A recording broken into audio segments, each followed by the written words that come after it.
Hello everyone, welcome to the session. This is the penultimate session. After this, we are going to have one more session and then we'll be done. And it'll be all practice from your side post that. So please focus and then try to practice as much as possible. Let me share my screen. And let's do a quick recap. We have understood the history of Python. We understood the various features. We understood the variables in Python. What are the various types of operators? What will each of these operators do? What are the various data types? And when it comes to variables, when it comes to features, we have a bunch of things. And in types of operators, we have arithmetic operators, we have, all the types of operators. Then we have conditional statements in which you have if else, if then nested if loops, statements rather, conditional statements. And then we have also spoken about loops, in which we have discussed about for loops, while loops, various functions, inbuilt functions, user-defined functions. We have also spoken about a lot of libraries.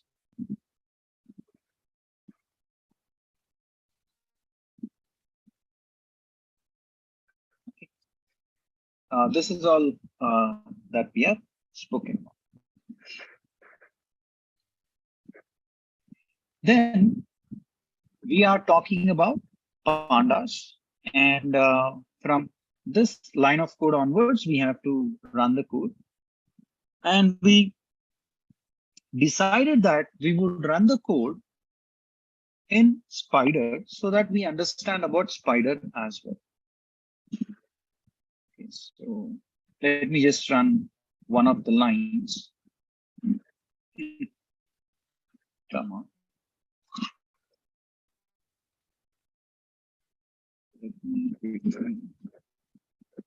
Why is it that this is not responding? Not sure. I'm free to even refresh that because then I'll have to redo a lot of lines of code. So let me come here and let me run the code here. Okay. And while we were talking about these things, I also told that Control L would actually clear the console here. And we loaded a data set. I would like to click on this delete icon. And I wish to remove all the files before we proceed further. I'm going to take the lines of code from here. Oh, come on. I am really not sure why this is trying to act weird, but let me refresh it. And let's try to solve this. Okay, exit the page, that's fine. Is there some issue with Google Colab? Not sure, but it's loading. Hopefully it will take us back to the same. Wonderful. So effectively, we did not lose anything. So that's the good part. Then, yeah, it's also connecting. Let it connect. While it connects, we'll go to these lines of code. These are a few lines of code which we thought we would execute in Spider just to get a better handle on a different IDE called Spider. So I'll just copy and paste the functions there. Hash, anything that you write after hash is called as a comment. So we have education dataset. Let me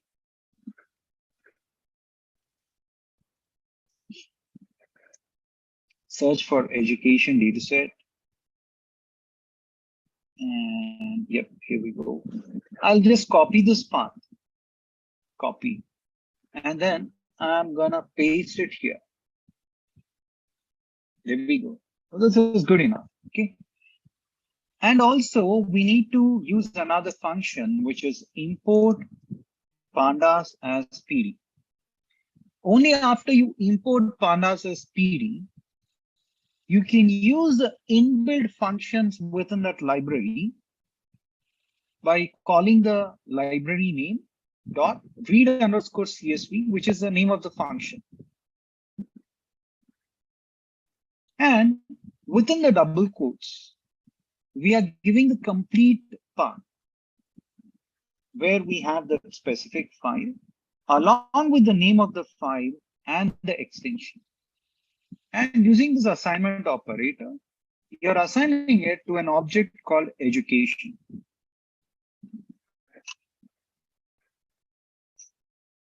And the moment you load a data set or a data frame, you get to see the type, you get to see the name. Of course, that's the name that we have given. And you also get to see on how many rows we have and how many columns. We have 773 rows and 3 columns. And if I were to double click on this, it would open a pop-up window. And if you carefully observe, this is index number 0, then you have index number 1, index number 2, so on and so forth. This is column number 0, column number 1, column number 2, so on and so forth.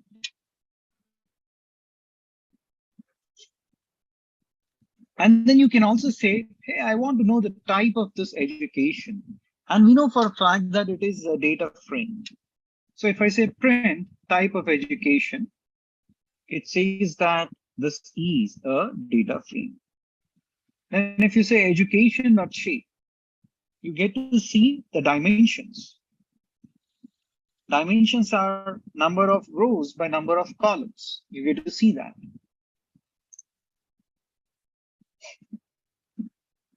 Then, if you were to say education.head, and if you do not mention any number within that, it would display the first 5 rows of the data set. If you see the output console here, okay, it clearly says that index number 0 until index number 4, wherein you have 5 index values are getting displayed. However, if you say head of 10, and if you were to run this, it would show you from index number 0 until index number 9. All the values are getting displayed. Then if you say education.tail, it would show you the bottom 5 rows or bottom 5 observations. If you look at this, 770 through to 771, 770, etc. The bottom 5 rows are getting displayed here. And then when you say education.info, you get to see here that there are, this is a data frame, pandas data frame. The range of index values would be from 0 until 772. Since it starts from 0, you have 773 entries, right? 0 until 772 is not 772, you have 773 entries. And when it comes to data columns, you have in total 3 columns. Column number 0 is data serial number. Then you have column number 1, work experience. Column number 2 is GMAT. All 3 are of type integers. Integer data types. The moment you look at the data here, you know for a fact that they are integers. All these are integer values. So overall, we have 3 columns. All 3 are of integer type. And how much memory is being used? 18.2 kilobytes of memory is being used. I mean, let me show you quickly on how much memory I have here. So I have 16 GB RAM memory. Out of that, 18.2 KB. Such a small portion of the RAM or memory is being utilized. This also has a GPU machine, which is from NVIDIA GeForce for running the deep learning algorithms. And currently the GPU temperature is 63 degrees Celsius. Anyways, that aside, let's move on. I just wanted to give you some additional insights. This will give first 10 records. Okay. So this specific line gives frequency distribution of a particular column. Anything which is written after hash is a common friends. So I'm not copying that. We'll put it here and click on run. There we go. Right. So it says that you have data serial number wherein you have only 2 values. Work experience, you have 107 unique values. In GMAT score, you have 640 unique values. So let me do one thing. Let me remove this. Just let's look at value counts. And then I'll talk more about this. So what is happening is, this is looking too clumsy, isn't it? So let me do it.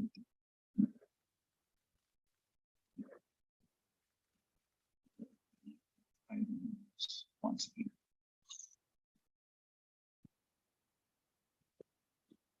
So when you say education dot index location of 1,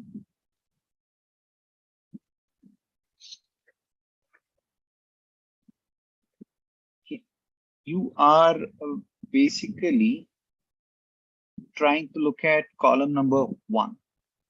You look at all the various values and the count, but something somewhere is not right going right here in this specific line of code.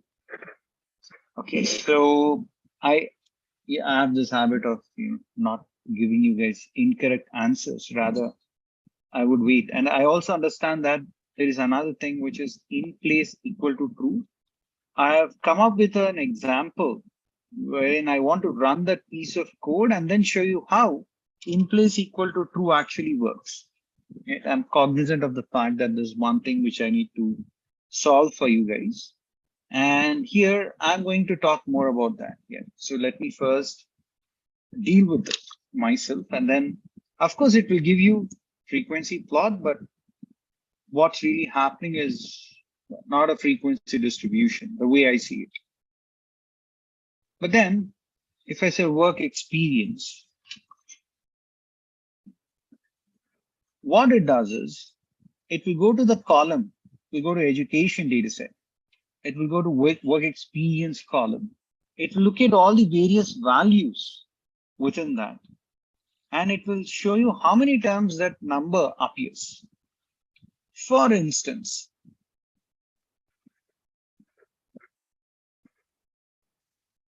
since we are doing it for this specific column called work experience. And if I go to just run this, it says that 21.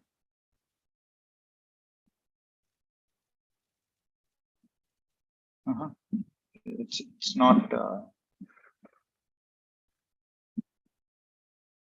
giving me the right values. So it ideally should take all these different values and it has to give you the count on how many times the count appears. But here it's not doing that, strangely enough, because it's not an object, right? If it is an object, a categorical data, then it would have given you right values. So I believe this dataset itself is not apt. When you have categorical data, it does a good job, but here it is, giving you some weird results, which I don't see is apt. Okay, anyways, I'll get back to you guys on this. Okay, when you say dot describe, it will give you a lot of statistics, such as what is the minimum value, what is the maximum value, so on and so forth. But this specific function, when you say dot describe, works only on numerical data. Okay, only when you have numerical data, it works well. Let me open this education data set. And you have data serial number, you have work experience and GMAT. You have 773 entries. The mean value, standard deviation values, minimum value, max, 25th percentile, 75th percentile, 50th percentile, all these values are available.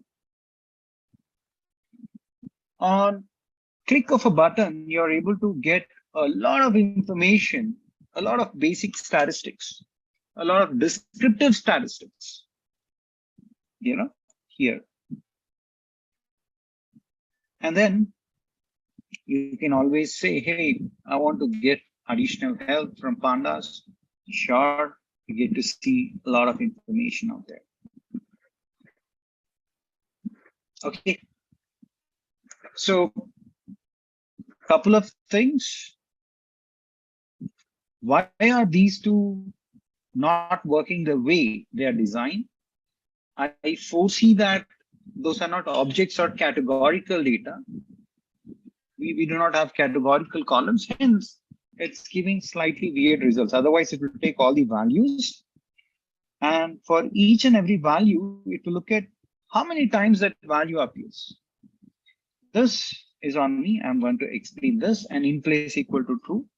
This is also something that we are going to understand as part of tomorrow's session. I'm switching back to this, and we are going to look at Boolean indexing.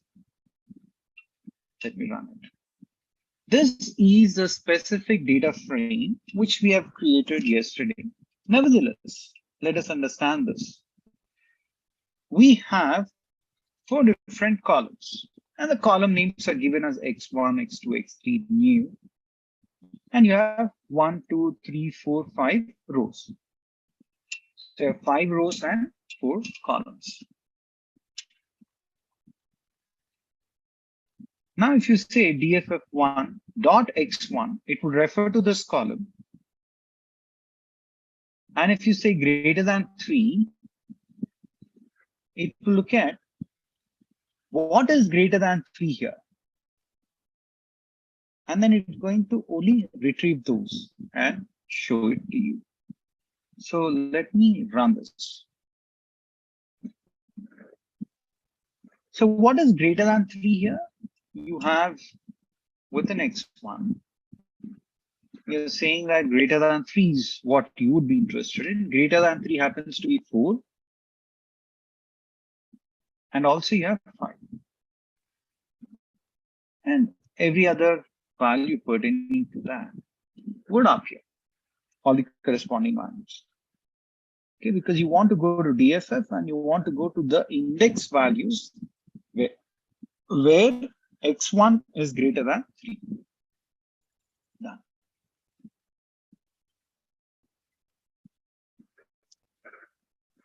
Now, always after comma, I prefer a space. And let me run this. So what we are doing now is we are creating another column. We're saying, let me create a specific column. And then in this DFF1, okay, let me also run this and then you run the next one, because the values were not right. So you have DFF1 here, which contains this data set. Now, when you say DFF1 of a new column called A would get created, in which you have 1, 1, 2, 3, 4, 1, 1, 2, 3. Okay. And when you say DFF, you get to see the results here.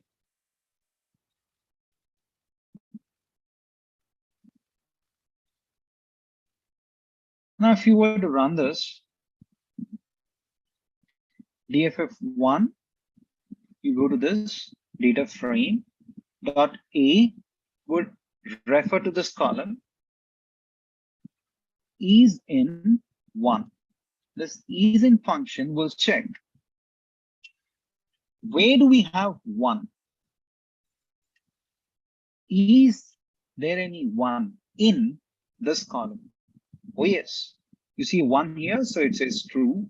You see 1 there, so it says true. You have 2 here, but you're searching for 1. 1 and 2, there is a mismatch, so it's false. Is this 1? No, so it's false. Is this 1? No, so it is false. So you're creating a column called A, and you have the data types there. Okay, Boolean data types. True and false is called as Boolean type. Okay, and we have already discussed sufficiently on this. Next, you're saying, let me go to this DFF. And when it comes to the index values, I want to go to DFF and column A. And wherever you have a 1 and a 3, just show those. Okay, just show those is what you're seeing. And then wherever it is true, so it'll be true here, here, and here in these, sorry, not into because you're saying wherever you have 1 and wherever you have 3, you want to choose those. So you have 1, 1, and 3. You take 1, 1, and 3. You have the values there and the corresponding entries are given here. So I need to run each time, you know, some other data frame got initiated, I believe. So you have 1, 10, 0, 6, and 1, 2, 11, 1, 18, and 1, and then 4, 13, 3, 48, and 3. You have those values. Next. Let's go to this DFF. Let me run it each time, you know. Before I explain, I think it makes sense for me to run it once. So you have this DFF. And you're saying I80, this I80 of the index at 1, 2. Okay, so what exactly you're trying to do here is you're saying go to row number 1, okay, and column number 2, column 0, column 1, column 2. Okay, so go to this value, that position, index at 1, 2, and replace that value with 5. And when you say, hey, show me DFF, yes, it got updated. This value got updated from 1 to 5. This is how you can append or make changes to a specific cell in the dataset. All right, next, let me also run this. So what we are doing is, we're saying, go to DFF1, go to X2 within that, and go to third row. Go to X2, row number 0, row number 1, row number 2, and row number 3. Replace it with none. None means not a number. Then you're saying go to DFF. Go to X1 and go to row number 2, 0, 1, and 2 here, and replace that with none. and then you get to see the values.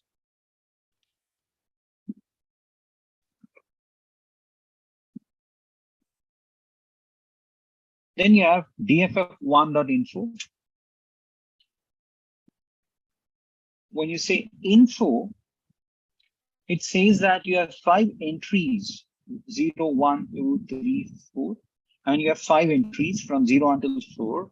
In total, we have 5 columns. Yes, 1, 2, 3, 4, and 5. And then, it says that in X1, there are 4 values which are not null out of 5. Here also out of 5, 4 are not null. Yes, because here, out of these 5, 1 is null value. Here also, when it comes to X2, column number X2, you have null, not number. Okay. However, if you look at X3, new, and A, you have 5 throughout. So you have 2 floating point values. Floating point means if you have decimals, those are floating point values, yes. 2 are integers wherein you don't have any decimals, these 2 columns. And 1 is categorical data or object. Within Python, the categorical data is called as object. So you have the categorical data. And then how much amount of memory is being used? 328 bytes of memory. Out of your RAM, this much amount of memory is being utilized.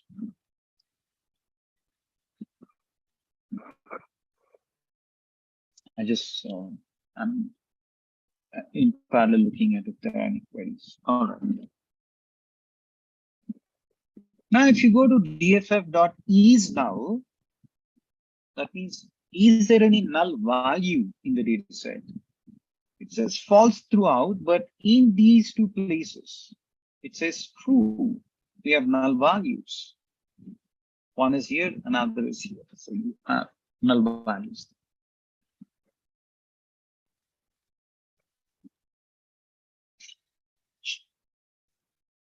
If you say is null, or if you say is there any NA value, for that also it gives the same reason, because in these 2 places, we have NaN, which is null or not a number. It doesn't matter how you want to call that. Now, if you say, is there any NA value? If yes, what is the summation of that? So if I go to run that, it says column number X1, X2, X3, new, and A. X1 has 1 missing value, yes, or 1 NA value. X2 also has 1 NA value. X3, new, and A, they do not have any NA values. And you have the data type as integer. Okay. How do you drop these NA values? How do we actually drop this? So it's pretty simple and straightforward out there. If you say dff.drop NA, in place equal to true,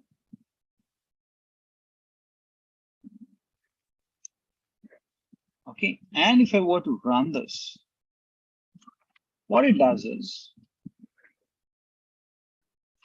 and then if you just say print dff1, let's see what happens.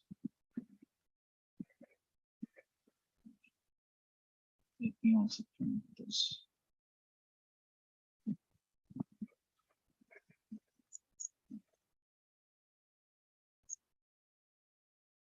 Let me show you what happens. Okay, let's look at this.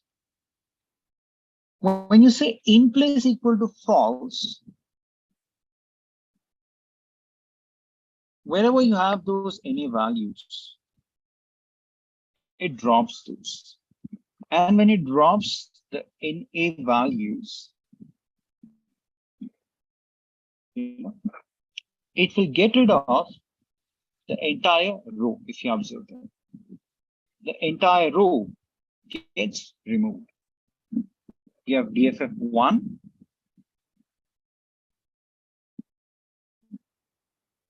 Okay, and then you have this print statement over there.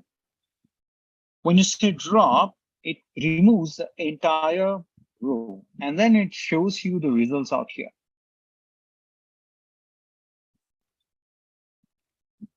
For this line alone, it's just dropping the values. But then when I say print DFF1, it is showing me the entire data set. So there is no change which is done on the original data frame. You're just trying to drop the NA values for this specific row alone, this line of code alone. However, if I were to say drop NA values in place equal to true, and then let me print this as well as DFF, what happens? See what has happened.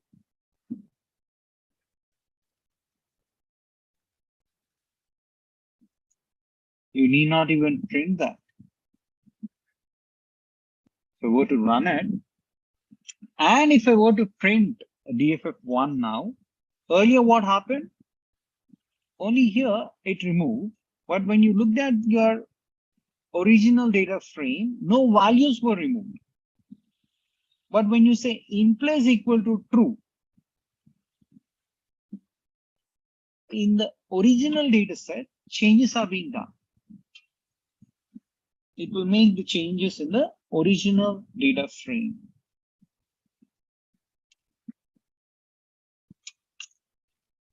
Okay.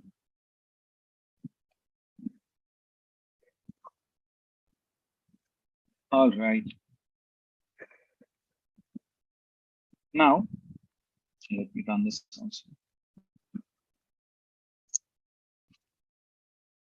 In the original data frame got, since we have used in place equal to true from your original data frame, the any values are dropped off. However, we want this here, right? So let me write once again.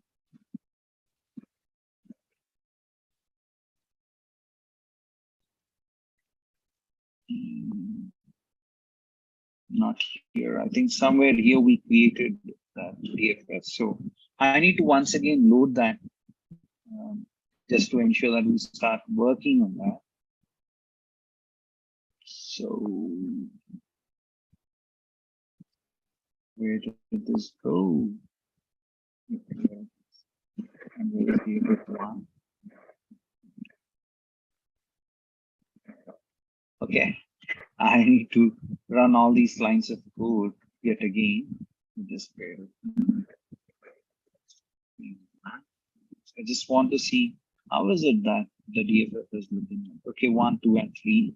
Now DFF is there with us. Let me go here and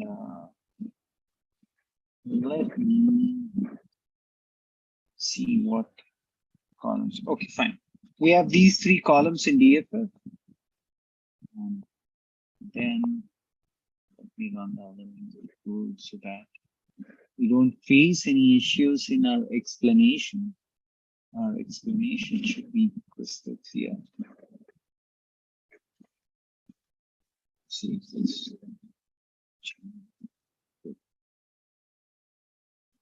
So where else do we have? Not here. Not here. Not here. Not here. If there were any changes being done, find this. We are adding another column there. Okay. Sort of values. I'm just repeating this, friends, because we are trying to add those NA values. Yeah, I'm just looking at where is that. Okay. So I would not run this line, certainly. I would rather run this line. Because when I say in place equal to true, it would make changes to the original data frame. That is not what we want. Now, you can do something called as imputation. Imputation means you want to replace the missing value with some logical value.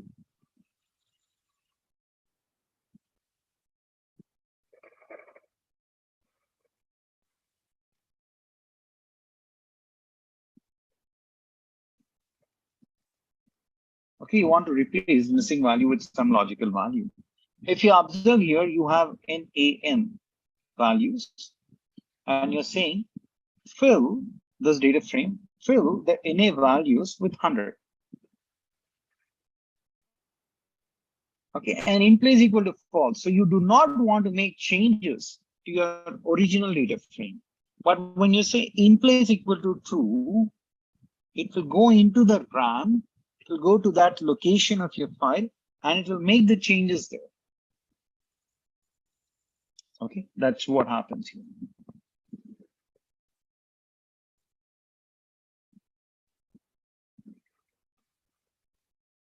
Now, if you say, okay, let me do one thing, let me go to DFF. Let me go to X1 in that. Let me fill the NA values with 500. Again, in place equal to false. Okay.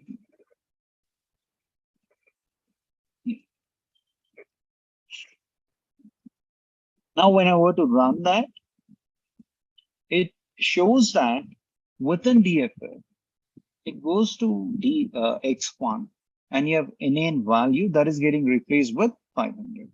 Again, in place equal to false.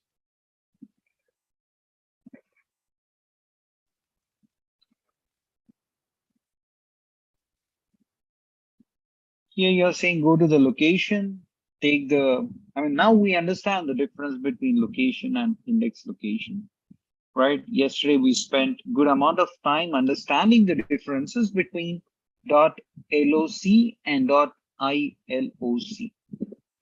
Here you're saying take all the rows, but take only the columns X1 and X2. Let's say you're going to DFF1, .location, X1, X2, and you're saying fill the NA values with 500. So if you were to run it, you're trying to do the imputation. And in these two places, within your DFF1, there were NA values. Let me show you that. Let me print rather DFF1 and then show you the results. There we go. If you look at this DFF1, you have NA values. Okay. And then what you're doing is you're saying fill these NA values with 500.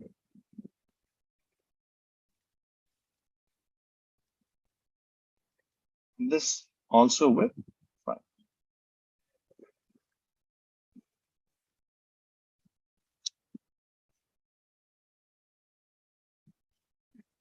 Okay. There are a lot of operations in pandas that one can perform. Let's see. Again, I'm importing pandas as PD, which you need not do, friends. You need not always import, as I keep saying. But just for the sake of completeness, we are importing that. Then I'm creating X1, which is a list of these 5 elements. And then I'm creating another list of another 5 elements. Okay, and you create X1 and X2 and X3. You're saying, I want a range of 5 numbers. When you say range of 5, it is going to print out values from 0 until 4, 0, 1, 2, 3, and 4. And when you say list of these, it's going to create a list and store the values in X3. Now, creating a data frame using explicit list. Okay, so what I'm trying to do here is we are creating a data frame wherein we are going to create 3 columns, X1, X2, and X3. And you're taking the values of X1 storing it in x1 here. You're taking the values of x2 and storing it in x2. You take the values of x3 and store it here. Right, so let me run this and then run this and then show you how DFF1 now appears. Now we can do some operations such as addition. You can always take two columns, add them up, multiply them, do a different set of operations. So if I say DFF1, which is the data frame, dot x1, you're referring to this, plus DFF1 dot x2, you're referring to this. When you add these two, you get 11. 2 plus 11 is 13. 3 plus 12 is 15. 4 plus 13 is 17. 5 plus 14 is 19. And all these are of integer types. Let me come and show you here.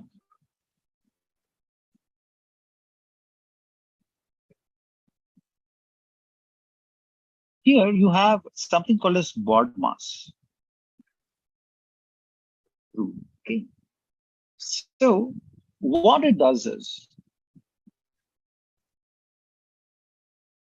first it will do the multiplication in this brackets, operations, division, multiplication, right? Multiplication takes precedence over addition, subtraction. So multiplication, if you find it, that gets performed first. If you look at this, it will go to x2 value, multiply it with x3. So 10 into 0 is 0. Right? 10 into 0 is 0. So 0 plus x1, 1, could give you 1. Okay. And if you go to the next row,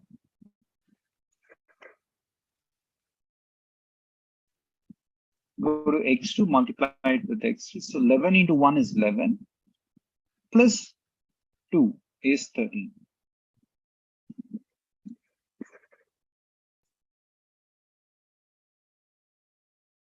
Then you're multiplying once again these two, x2, x3, x2 and x3. 12 into 2 is 24. 24 plus 3 is 27. Then x2, first multiplication happens. That's what I'm trying to explain. 13 into 3 is 39. 39 plus 4 happens to be 43.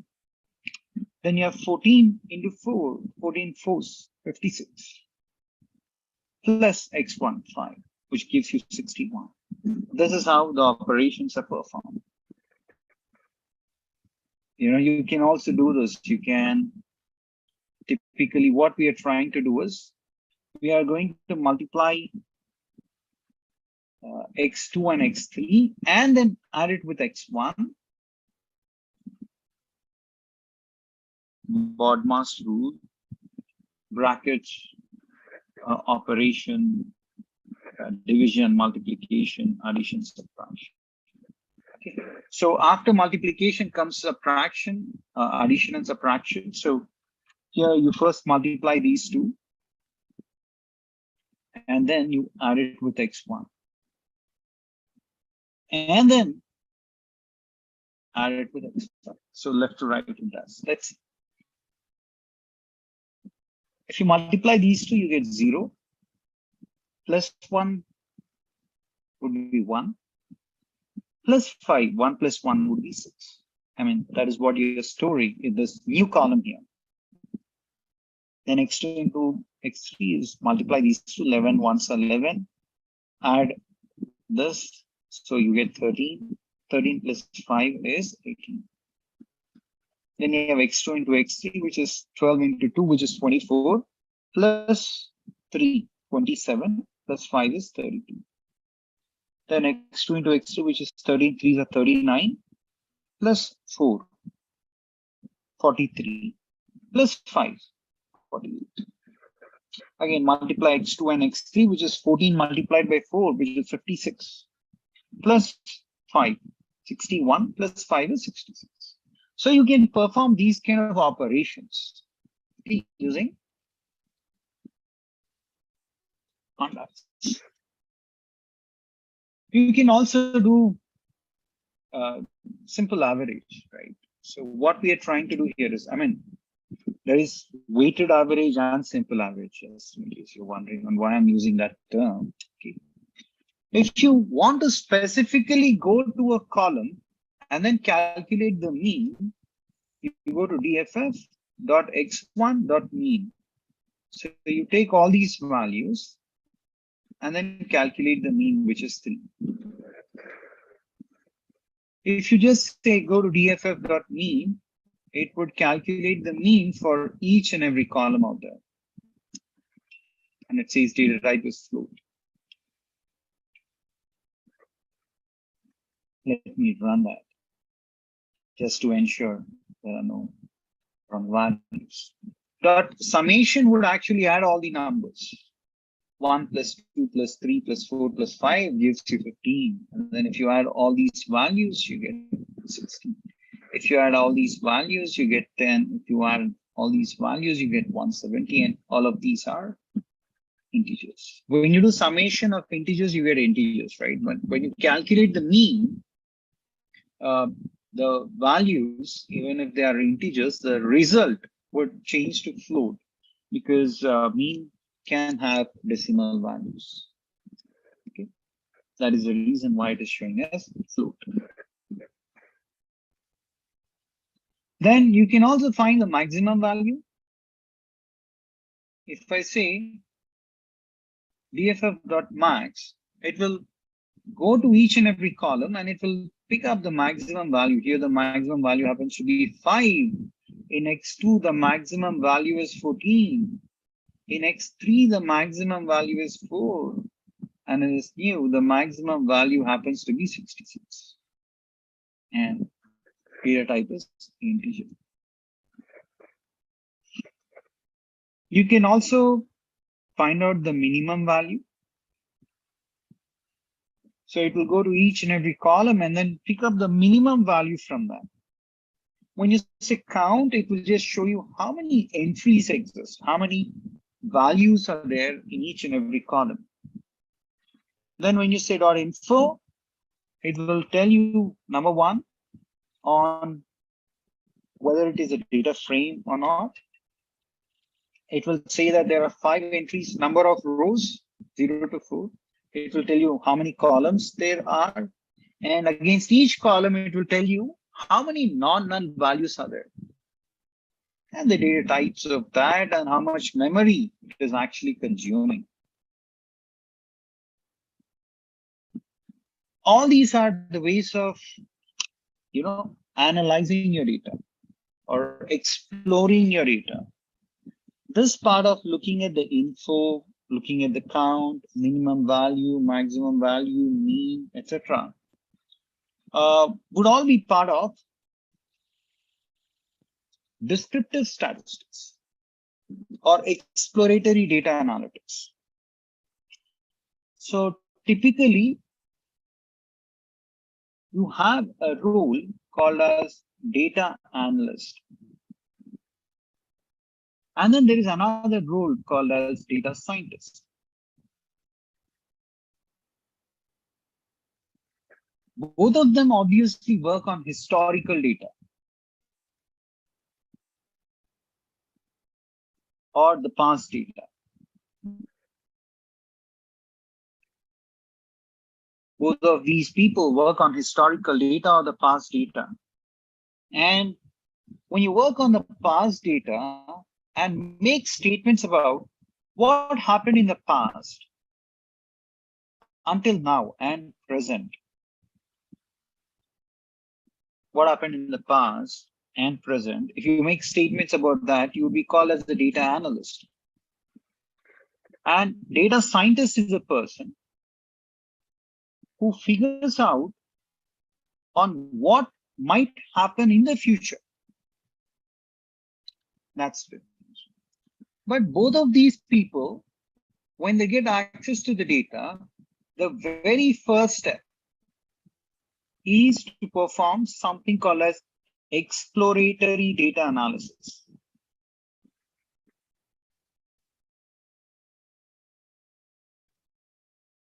This is also famously called as EDA, which is also called as descriptive statistics.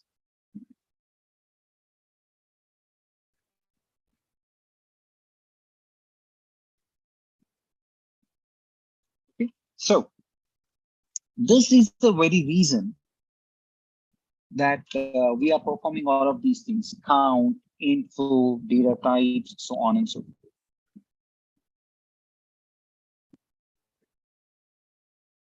So you have something called as apply function.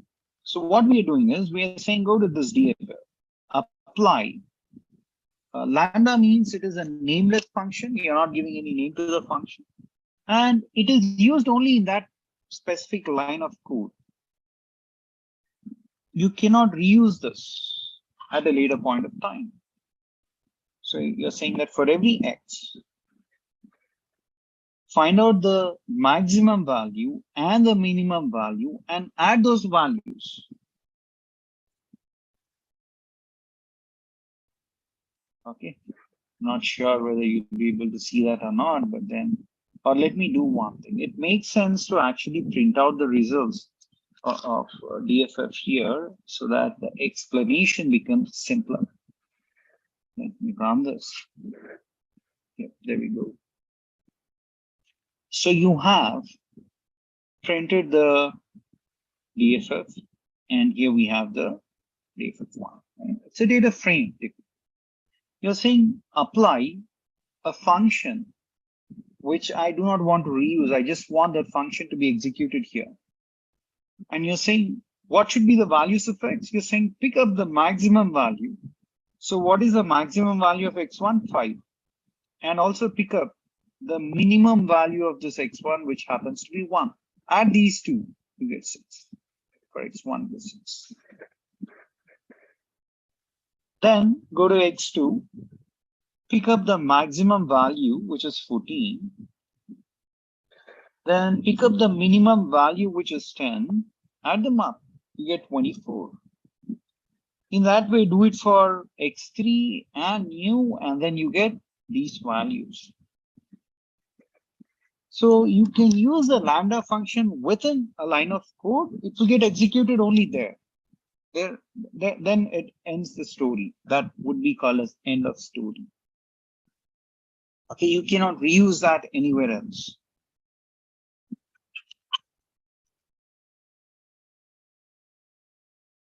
Here, let me change this to axis equal to 1 and then show you what happens. Okay, just remember this. And then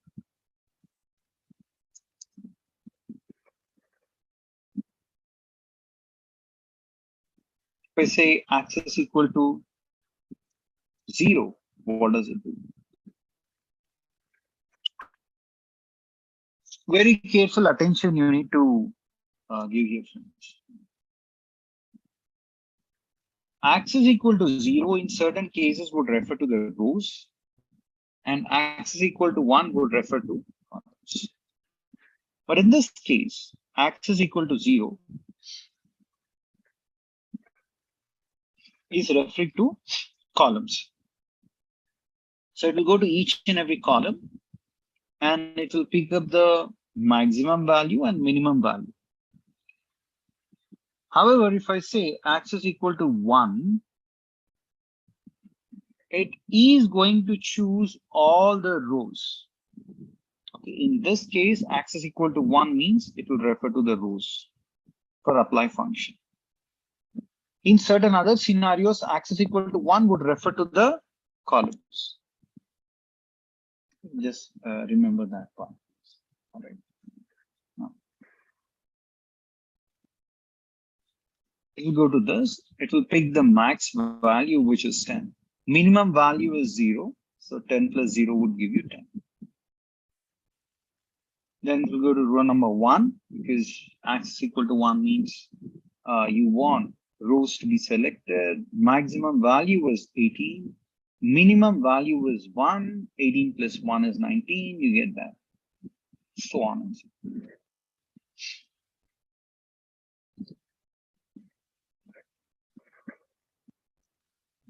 Then you're once again applying the lambda function. You're saying x should be x plus 2. Okay. And you're saying refer to x1 alone. Once again, you go to this DFF. This is your DFF1, which is a data frame. And you're saying, go to this x1. Okay, I'll go to this x1. Take each value and add 2 to that. 1 plus 2 is 3. Then 2 plus 2 is 4. Then 3 plus 2 is 5. Then 4 plus 2 is 6. Then you have 5 plus 2 is 7. So on and so forth.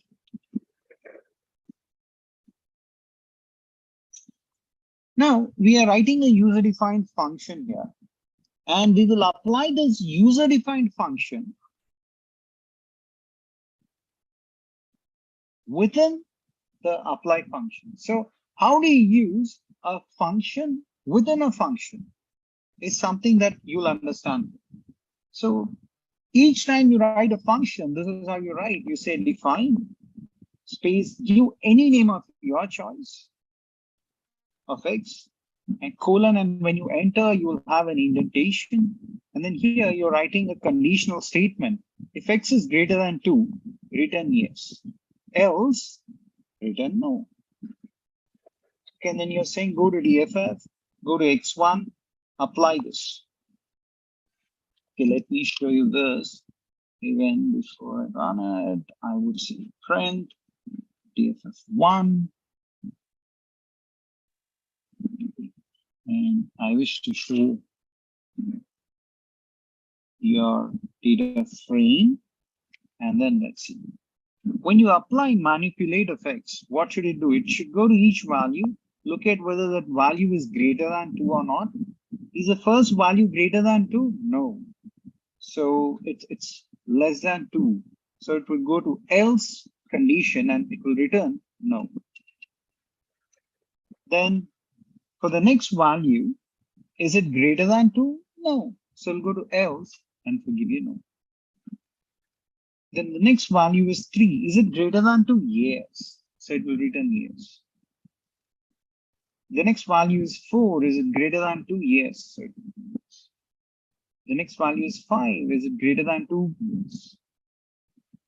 That's how the results would be. And this end result is an object. These are categorical values. Yes and a no. There is yet another way of applying directly without using a lambda function. So you just say go to DFF. All right. And then go to x1 and then apply manipulate function. And then the same manipulate function that we have just discussed would get implemented. This manipulate gets implemented and you get to see the results out here. No, no, yes, yes, yes. X1 and the data type is object. Okay, this is how the entire story works. Tomorrow we shall connect and take this discussion forward. If we cannot complete the remaining part tomorrow, we would probably stretch it for another 1 hour or half an hour, and then we'll try to complete all the lines of code. All right, friends, thank you so much for listening to me patiently. Once again, I would request the same thing. Do subscribe to our YouTube channel. There, we are once again improvising upon this, Python programming, which is aligned with BTech in data science, and we want to give you all more meat, more information. So please do subscribe, share it with your friends, relatives. And on LinkedIn, you'll have questions. I request you all to answer those questions and then ensure that you answer it correctly.